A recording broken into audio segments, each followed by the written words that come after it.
Hi, I'm Jennifer Ackerman Haywood from CraftSanity, and I am back with another short video on how to free motion quilt on the Juki TL-2010Q. Now, I just got this machine. I've had it probably a little over a week, and I haven't had time to do a lot of investigating here with it, but I'm going to try out this quilting foot for free motion quilting for the first time on video, so I'm not really sure what's going to happen. I hope this goes well.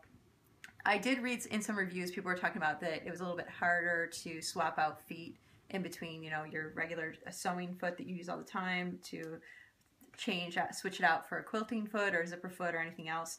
What I'm finding is actually it's not that hard at all. You just use one tool, and I'm going to kind of walk you through how you get the machine set up for the free motion quilting. Okay, so this bolt right here, I've already swapped out the foot, but this is I love the fact that this is a pretty sizable bolt. This is bigger than the one that was on my other machine, so this is a definite upgrade for me. This is pretty sturdy.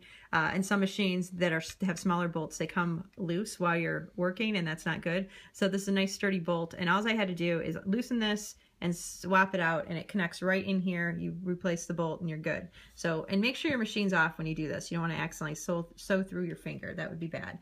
Okay, so you lower the feed dogs over here to get ready to free motion quilt. You want to take your tension down to 0, and over here, this top knob, this adjusts what's going on right here.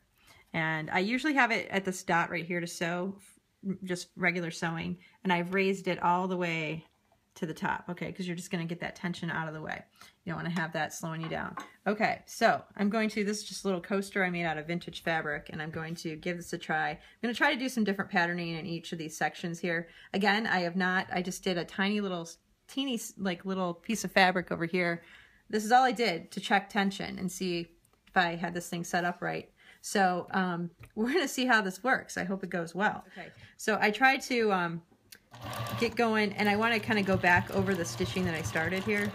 Now, this is so tiny that there's a lot of possibility for me to make a mistake here because I can't really grab on to the other part. So this was a little bit, like I said, this was not ideal as far as being able to grip the fabric. But as you can see, this is pretty good stitch regulation. I'm trying to just do a little meandering thing here. I'd say the only challenge for me is the fact that I picked something so small and I can't properly grip it. That is not a flaw of the machine, though, I will say. That's my own oversight. Okay, now I'm to this edge here.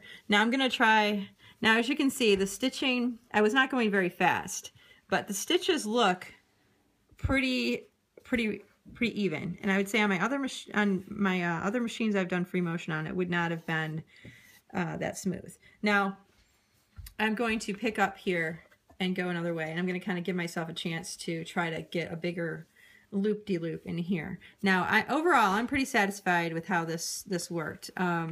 Let's try to keep going here.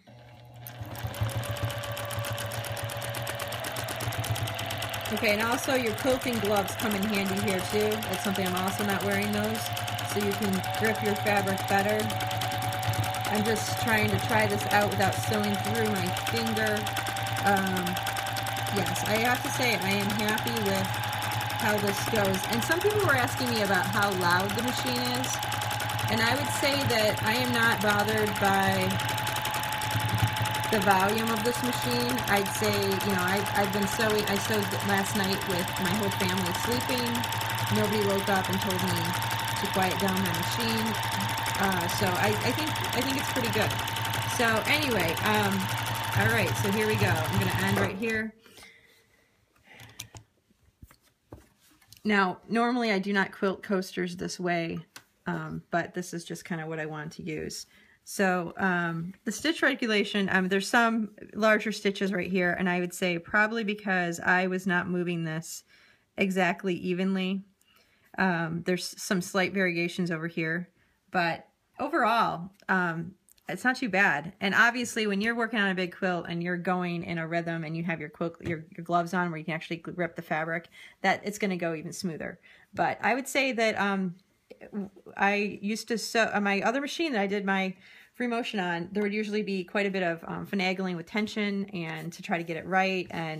And this is pretty much a machine out of the box. You can put the foot on and get stitching. So that's pretty cool. So yeah, if you have other questions about anything else with this machine, feel free to leave a comment below and I'll see if I can answer those for you. Happy sewing.